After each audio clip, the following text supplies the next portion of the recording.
I frequently miss entire days caught in my brain's spider webs.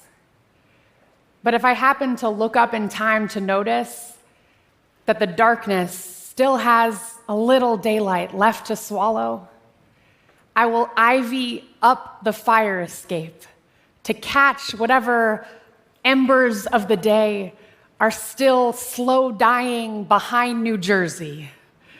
And last week, through the fog of my loneliness, I realized the living room was slippery pink, which I knew meant a light show must be on display. So with a quickness I reserve for emergencies, I scampered to the roof, and sure enough, an explosion of upside-down clementine cotton candy cloud wisps was tie-dyeing the Hudson River neon. And I swear, I am not a lightweight, but I was color drunk immediately, dizzy with gasp and skyward reaching, hoping my fingers might find a bell I could ring that would summon all of New York City to look up and west.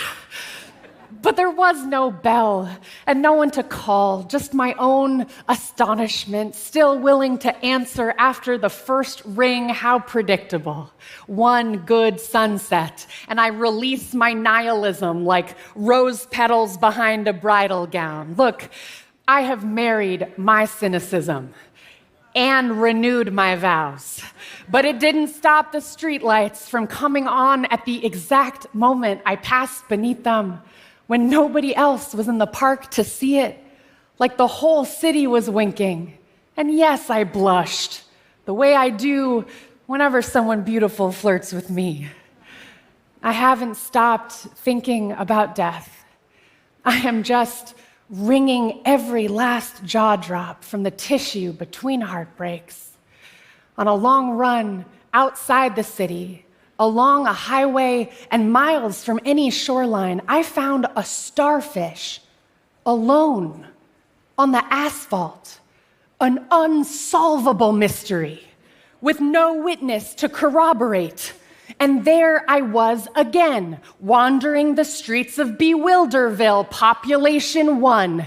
What else could I possibly do but swing wide the doors of my delight to this patron saint of unbelonging, fragile and whole, and so far from home? If you too have been the one nobody asked to dance, I've got a starfish I'd love to introduce you to.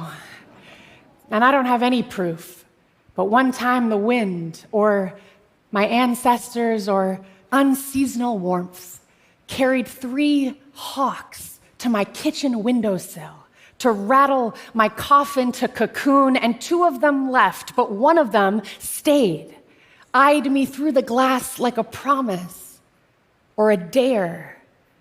And so lately, I am trying to pick up when the universe calls.